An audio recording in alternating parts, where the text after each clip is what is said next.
leitura, convivência com pessoas inteligentes, que se aprende por modelagem, e ambientes. Porque os ambientes, eles vão te despertando. Você vai, caramba, tem isso aqui, nossa, tem essa possibilidade, essa conferência me ensinou tal coisa. Ambientes te proporcionam experiências que, é claro, aumentam sua inteligência. Começando mais um Bastidores do Destino no carro, aproveitando a ida para o aeroporto. A gente não perde tempo. Eu acabei de sair de uma palestra a 1h30 de São Paulo, depois da cidade de Guarulhos. Estamos indo embarcar agora para BH e à noite ainda tem Brasília, ou seja, 3 compromissos num dia só, e a gente ainda aproveita a estrada para conteúdo. Então vamos lá.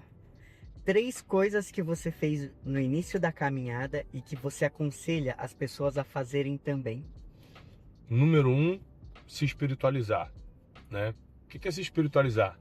Ter uma rotina de espiritualidade, oração, leitura da Bíblia e jejum.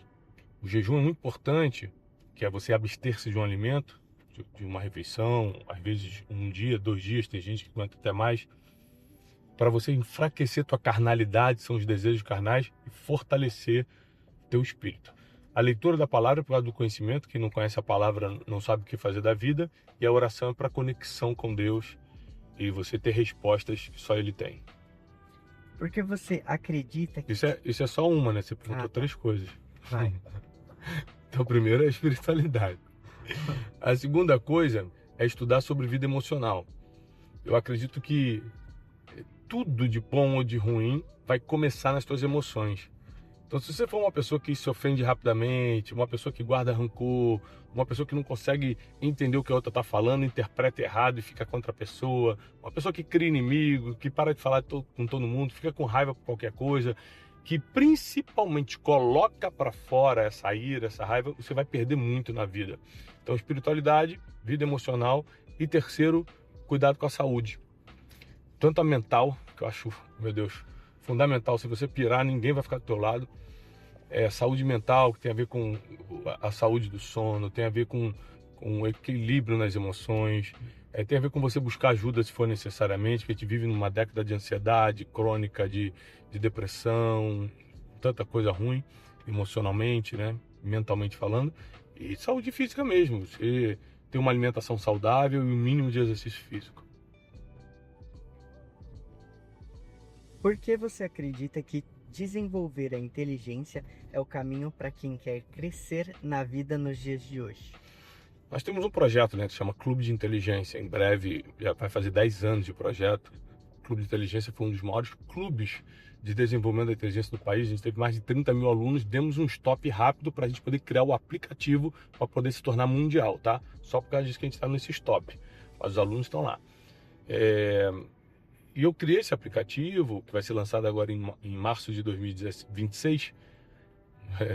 2016 a gente inaugurou.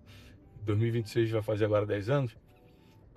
Porque a gente acredita que se você não entender as coisas, que é o princípio da inteligência, entender como as coisas funcionam, você não vai conseguir escolher nada na vida, você não vai saber se posicionar, você não vai se dar bem com pessoas por causa da inteligência relacional, não vai lidar com as próprias emoções por causa da inteligência emocional, não vai saber multiplicar dinheiro por causa da falta de inteligência financeira e por aí vai. Então eu preciso, como missão de vida que eu tenho, desenvolver a inteligência das pessoas para que o mundo melhore um pouco. 3 dicas práticas para quem ainda não sabe como desenvolver a sua inteligência. 3 dicas assim muito boas e rápidas para você melhorar a tua inteligência. Número 1, leitura. Thiago, não gosta de ler, então não dá. Tem que ir gostando ou não gostando. Da mesma forma que eu, por exemplo, não gosto de ir na academia, mas eu vou por causa de saúde. Então,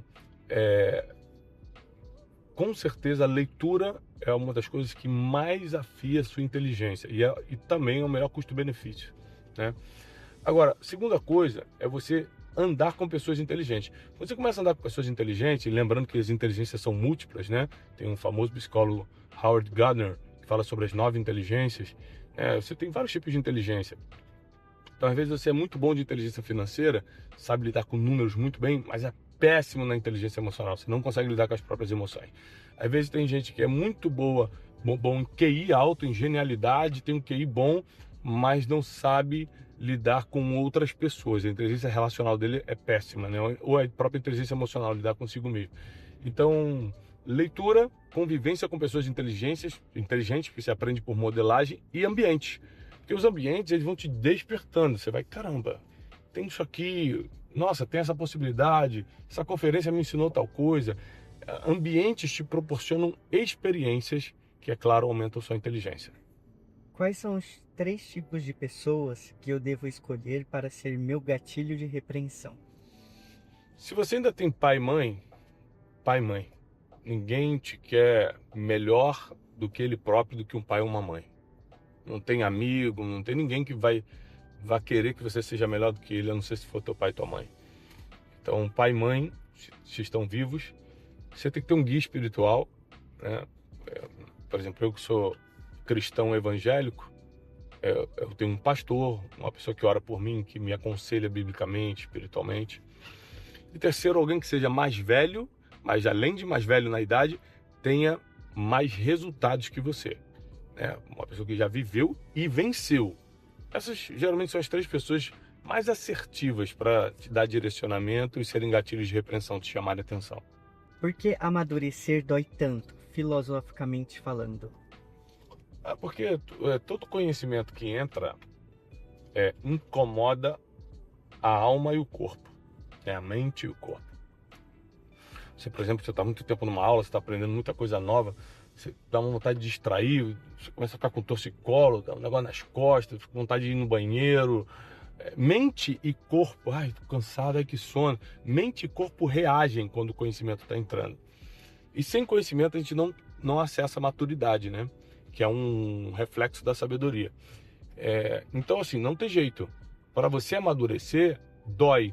Você passa por experiências que às vezes são negativas, você precisa lidar com elas, vencê-las. Você tem que lidar com pessoas difíceis e aprender a deixar para lá.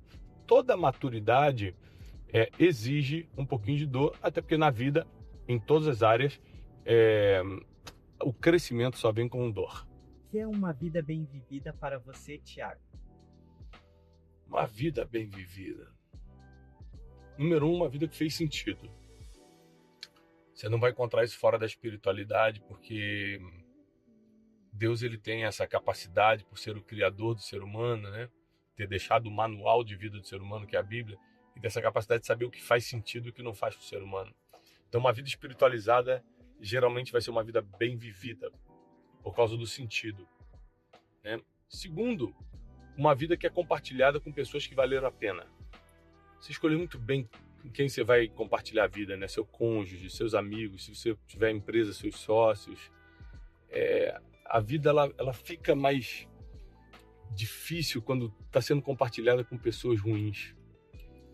Eu acho que em terceiro, né, além de espiritualidade e compartilhar a vida com pessoas boas, uma vida bem vivida é uma vida de bom gosto. E bom gosto só se aprende com convivência com pessoas melhores.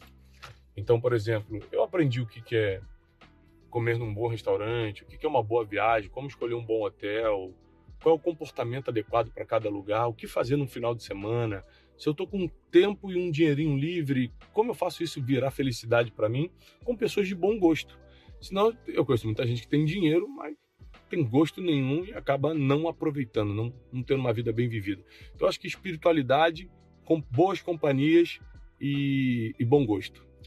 Qual é o primeiro pensamento que precisa morrer dentro de alguém para ela começar uma verdadeira transformação? Crenças limitantes. Não posso, não quero, não é para mim, não mereço. A primeira coisa que tem que sair para você viver uma verdadeira transformação é você acreditar que é possível, você não ter resistências, né, mentais com o teu crescimento, com a tua transformação. Isso vale inclusive até para a espiritualidade, por exemplo. Como é que você vai deixar Deus fazer algo na sua vida se você não acredita que é possível Ele fazer? Como é que você vai ter uma transformação emocional se você acha que não é merecedor disso? Como é que você acha que vai ganhar dinheiro se você acha que não consegue? Então, quebrar crenças limitantes, para mim, é o ponto número 1 para qualquer transformação. Existe um momento exato em que a mente vira chave ou é sempre um processo? Eu acredito nos dois. Mas esse momento exato que vira chave, você já passou por um processo, né? eu não acredito que vira a chave do nada. Eu acredito nos dois, no sentido de que você vai passando por processos, você vai conhecendo pessoas, você vai passando por experiências, você vai visitando lugares, você vai observando situações, até que chega um momento que vira a chave. Você fala, agora eu comecei a entender a vida. Agora eu entendi o que é. Então, processo bem aproveitado gera essa virada de chave. Você falou que as pessoas precisam eliminar as crenças. Quais você percebe que mais sabotam a geração atual? Eu acho que são várias fortes, né? Mas eu acho que é a crença de merecimento, a questão de eu não mereço, isso não é para mim. Eu acho que se for colocar em percentual, a questão do isso não é para mim, eu não mereço, é o mais forte de todos. Apesar de várias crenças limitantes serem poderosíssimas para frear a tua vida, acho que percentualmente essa é a maior. Existe mentalidade vencedora sem dor?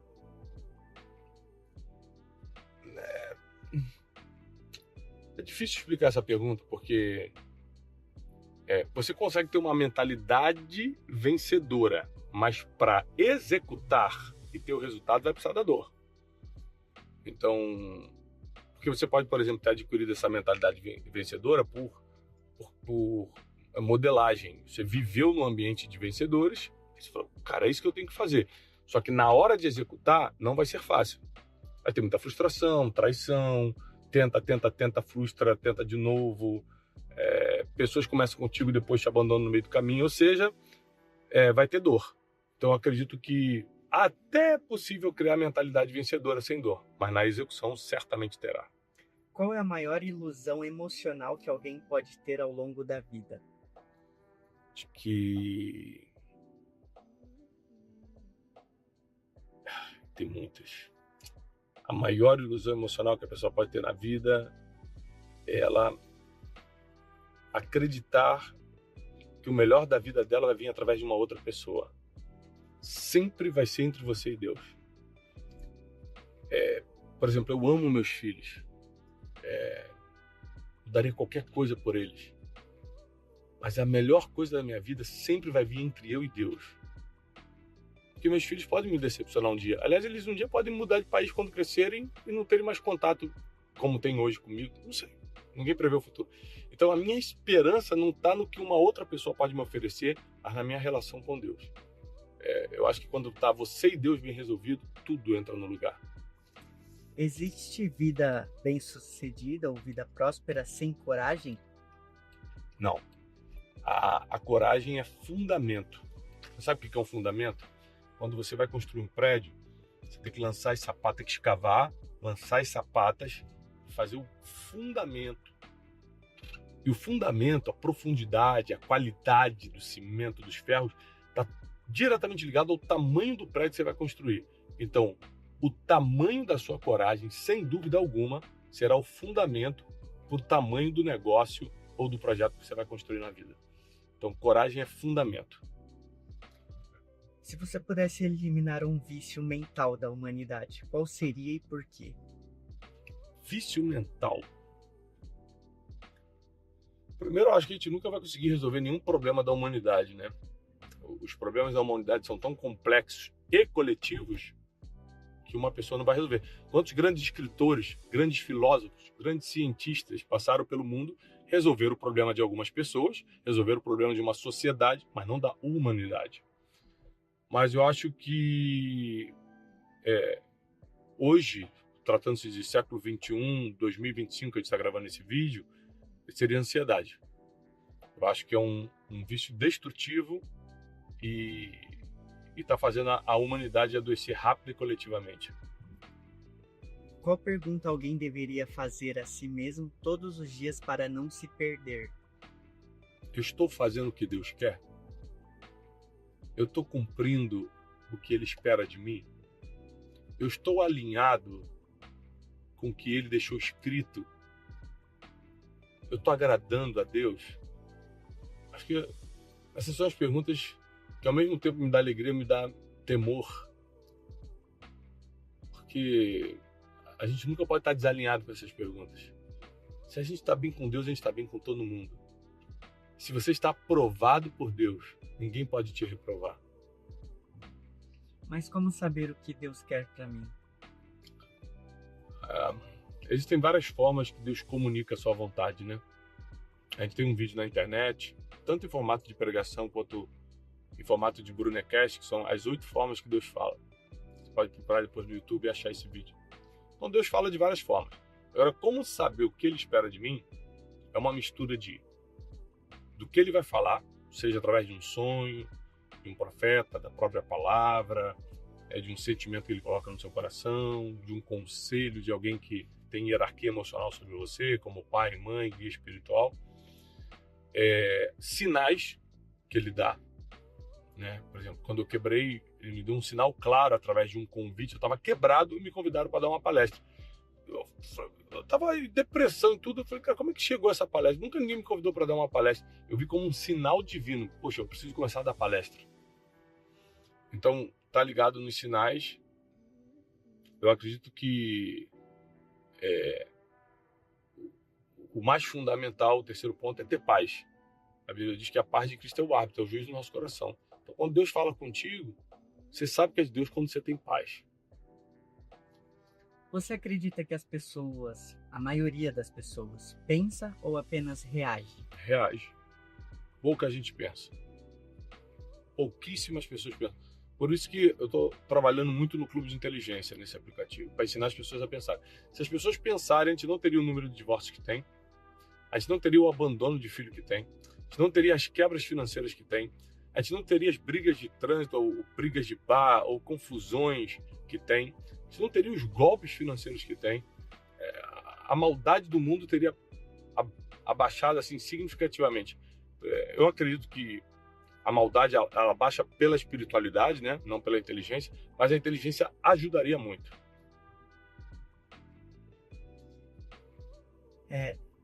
Se Aristóteles estivesse vivo hoje, o que você conversaria com ele? Aristóteles, para mim, não só por ter sido pioneiro, né? Aluno de Platão, depois de Sócrates e tal, mas para mim é o maior filósofo da antiguidade, porque ele conseguiu falar sobre muitas coisas ao mesmo tempo, né? É muito difícil, numa vida que é tão curta aqui na Terra, conseguir dominar tantos assuntos. Mas eu conversaria com ele basicamente sobre metafísica, espiritualidade, algo que ele poderia ter desenvolvido muito mais. Os gregos eram politeístas, né? Eles acreditavam em vários deuses e muitas superstições. E tanto que essa foi a dificuldade que o apóstolo Paulo encontrou lá no livro de Atos, quando ele vai pregar no Areópago, em Atenas. Os atenienses falam, esse cara é louco, está falando de ressurreição dos mortos. Porque o evangelho ele quebra o misticismo, ele quebra essa tipologia do herói, né? E fala a verdade. E os gregos, principalmente os filósofos, eram muito apegados a isso. Então eu acho que eu conversaria sobre espiritualidade. E o que você perguntaria sobre a geração atual? Do próprio Aristóteles? Isso. Acho que eu chamaria ele de Ari, né, na intimidade. Ari, o que você está achando dessa loucura aqui? Acho que essa é a pergunta que eu faria para ele. Dá uma olhada nessa doideira que o mundo se tornou e me dá uma opinião filosófica sobre isso. O que é sabedoria na prática e como ela se revela no cotidiano? Sabedoria na prática é saber o que fazer, como fazer, com quem fazer, quando fazer. Quando você tem as respostas para isso, você tem sabedoria. Então, na prática é isso. Tem várias coisas mais complexas para explicar sobre sabedoria, mas assim, rápido, na prática, na veia, saber o que fazer, quando fazer, com quem, quando, como fazer, qual a estratégia para fazer isso. A sabedoria, ela não é só o conhecimento, ela é a aplicação certeira do conhecimento. A vida muda mais através de revelações ou de decisões? Revelações, eu digo coisas que você descobre. A vida muda mais através de descobertas ou de decisões? proporcionalmente vai ser através de decisões, porque não é todo dia que você descobre alguma coisa, não é todo dia que você tem uma revelação nova. Mas eu acredito que a revelação ou a descoberta ela tem mais poder do que a decisão. Por quê? Por exemplo, decidi ser ateu, mas tive uma revelação divina, vou deixar de ser ateu. Então a revelação ela acaba cancelando a decisão. Mas proporcionalmente, você vive muito mais por decisões do que por revelações, por descobertas. Então é uma mistura dessas coisas aí. Por que o ser humano prefere ilusões confortáveis a verdades transformadoras? Porque o ser humano está atrás de zona de conforto. Está atrás de ficar parado e as coisas virem até ele. Então toda decisão que é transformadora vai ter que gerar mudança geográfica, mentalidade vai ter que evoluir, o trabalho vai ter que ser mais agressivo, vai ter que acordar mais cedo, vai ter que ler mais livros, vai ter que conviver com um monte de gente. Traz um desconforto comportamental, emocional, espiritual, até financeiro às vezes, que o ser humano em geral, né, não está disposto a pagar esse preço. Porque cerca de 1,5% da população tem alguma mudança significativa de vida, financeira, felicidade, certo equilíbrio na vida. Só 1,5%. Porque eles foram que falaram, olha, eu vou me dedicar à disciplina, vou me dedicar ao conhecimento, vou me dedicar ao comportamento, a ter uma vida comportamental benéfica, assertiva, vou me dedicar à espiritualidade, o conjunto dessas coisas, né? Infelizmente, as estatísticas não mentem, a maioria das pessoas prefere conforto. A mente humana tem mais medo do fracasso ou do sucesso? Do fracasso. Por causa da ilusão do sucesso. Então, a pessoa prefere ela ter um medo do fracasso porque ela já sabe o que é fracasso e ela tem medo de sentir isso de novo. O sucesso, por ela não saber o que é, ela deseja, sem saber que o sucesso tem dificuldades seríssimas, né? Falta de privacidade, exposição midiática, e outros tipos de problemas, até emocionais, né? Mentais. Você tem que começar a conviver com muita gente, estar em muito lugar ao mesmo tempo, lidar com dinheiro que pode causar um desconforto, porque muitas pessoas não têm e você tem. Tem muitas crises que uma pessoa de sucesso passa que quem está no fracasso nem imagina que é possível. Então as pessoas geralmente têm mais medo do fracasso porque não sabem as consequências do sucesso. A imaturidade emocional é uma escolha ou uma consequência? É uma consequência. Por algumas pessoas pode ser uma escolha, né? Ela teve a oportunidade de aprender e não quis. Mas geralmente é uma consequência de uma vida sem estudo, sem comportamento, sem modelagem, sem leitura de assuntos, sem ambientes com pessoas emocionalmente saudáveis. Aí você não consegue se guiar o que é emoção saudável, não tem um parâmetro.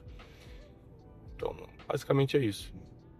Por que é tão difícil para o ser humano sustentar aquilo que começou? Por que as pessoas não terminam o que começaram? Porque precisa de coragem para começar e às vezes ela gastou toda a energia que ela tinha nessa coragem para começar. Mas precisa de muita resiliência para permanecer, para ficar na luta do dia a dia. Então a pessoa gastou tanta energia na coragem para começar que não sobrou nada de resiliência para aguentar o meio do caminho. E o meio do caminho, ele não só é pesado às vezes é chato. Porque você tem que fazer tudo, a mesma coisa todo dia. E às vezes você não aguenta tanto a pressão emocional quanto simplesmente a chatice da disciplina. Então muita gente começa e não termina. Por que as pessoas esperam resultados diferentes sem mudar comportamentos? Porque essa é uma ilusão facilmente absorvida pelo ser humano de que alguma coisa vai cair do céu, alguém vai fazer para ele, que se eu colocar aqui meu dinheirinho, do nada vai virar 3 vezes mais. Essa ilusão do fácil faz a pessoa acreditar nesse tipo de coisa. E a verdade é que tudo na vida tem um preço e alguns preços são altos demais. Então você tem que escolher muito bem o preço que quer pagar. Você é ou já foi procrastinador? Se sim, como resolveu isso? Tá, não sou procrastinador, já fui em parte. Eu nunca fui totalmente procrastinador, mas já fui em parte. Tinha áreas da vida que eu falei, por exemplo, minha área física, minha saúde física. Até os 40 anos eu não me cuidei. E com 40 anos eu tive vários problemas de saúde, tive que parar obrigatoriamente e me cuidar. E eu falei, não vou mais procrastinar na saúde. Então faço meus exames periodicamente, com vontade ou sem vontade vou na academia semanalmente, cuido da minha alimentação, não sou ultra disciplinado, mas cuido básico da alimentação, para não ter mais problemas de saúde. Então, toda área que você procrastinar, você vai perder. Tudo que você deixar para amanhã, o que poderia fazer hoje, você vai entrar em desvantagem. Então, hoje eu não sou procrastinador. Como você descreve a disciplina? Ela é uma coisa mental? Ela começa na mente, sem dúvida nenhuma, é uma programação mental.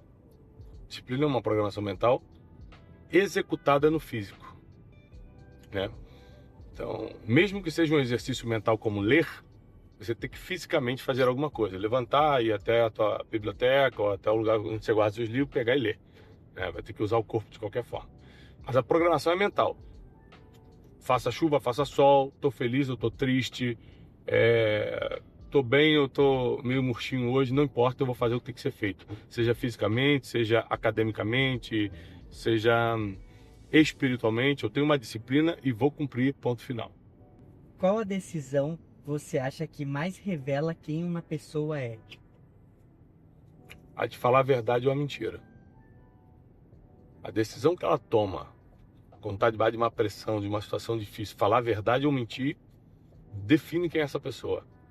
Inclusive, esse é o elemento que eu mais uso para escolher as pessoas que vão andar do meu lado. Mais do que qualquer outra coisa. Um exemplo sobre verdade ou mentira. Uma pessoa que trabalhava comigo, chegou para mim, enfim, eu já tinha perdoado ela de várias situações complicadas que ela criou pra gente, a gente deixou pra lá, sempre ajudava. Uma vez ela entrou numa situação difícil, a gente ajudou, uma situação pessoal, e ela só trabalhava pra gente, era só funcionária, colaboradora. E chegou um dia que ela chegou perto de um feriado, ela falou que estava com um problema, inventou um problema de saúde, e depois a gente descobriu que era mentira, que ela na verdade foi curtir o feriado, desativou, bloqueou a gente assim pra gente não ter acesso nem a stories, nem a status de WhatsApp, a gente não viu onde ela estava, mas a gente recebeu a informação, enfim. E mesmo eu tendo ajudado tanto, tendo dado chances de coisas que ela errou profissionalmente e te deixou pra lá, com a mentira eu não sei lidar. Até porque se ela chegasse pra mim e falasse assim, olha, queria tanto descansar, apareceu uma oportunidade pra eu viajar, que nunca viajo, você me libera? Eu ia liberar.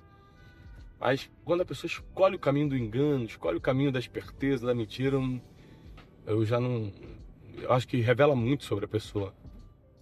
Perdoo, mas convivência só de longe agora. Quando o assunto é finitude da vida, o que você pensa? Salmos 90, que é o Salmo de Moisés, para quem não sabe, diz: ensina-me a contar os nossos dias, a fim de que eu alcance o coração sábio. Ou seja, a sabedoria, ela também envolve você saber contar os seus dias, ou seja, ter noção da finitude. Não só se você for morrer velhinho de morte natural, que ainda assim é pouco tempo na vida, 70, 80, 85 anos, como também qualquer coisa pode acontecer e você morrer antes do tempo. E quando você tem noção de finitude, você calcula melhor suas decisões. Você baixa teu ego e teu orgulho. Você se espiritualiza mais porque você começa a pensar na eternidade. Você trata melhor as pessoas, porque afinal de contas você quer ser lembrado como uma pessoa que era benquista, bem relacionada e não como alguém que perturbava a vida dos outros. Então eu acho muito importante quando a pessoa pensa na morte, quando a pessoa tem noção da finitude. Salomão diz que mais vale estar na casa do luto do que no banquete. Porque na casa do luto, lá no enterro, você tem noção da vida. Acho muito inteligente isso. última pergunta. Se você pudesse ensinar uma única habilidade mental para todo ser humano, qual seria? Uma habilidade mental? Eu acho que a maior habilidade mental que eu tenho e que eu ensinaria para as pessoas é imaginar algo grande e na mesma imaginação já ver pronto. Tem muito a ver com fé isso. Eu imagino muita coisa grande na minha vida, materialmente, emocionalmente, na família, nas minhas conquistas profissionais, é muito grande. Tecnicamente hoje eu não conseguiria, mas eu já vejo pronto. Então, a habilidade de imaginar e acreditar sem duvidar que aquilo vai acontecer, acho que é uma habilidade mental fundamental para qualquer empreendedor, aliás, para qualquer ser humano, mas principalmente para quem vai empreender alguma coisa na vida, uma empresa, um projeto, uma família, uma construção. Então, pensar grande e já ver pronto. É isso aí. Mais um Bastidores do Destino. Se a pessoa gostou, ela curte, comenta e compartilha. Compartilhar é muito importante, porque muita gente precisa, como eu te falei no início do vídeo, a gente está aqui saindo de uma palestra, faço 3 palestras hoje em 3 estados diferentes, está saindo de uma palestra indo para outra para pegar o avião agora, estamos aproveitando para gravar conteúdo para vocês, porque a gente não para de produzir para vocês gratuitamente. Compartilha, curte o vídeo, se você não está inscrito nesse canal, se inscreva agora, vale muito a pena e o programa Bastidores do Destino está cada vez melhor.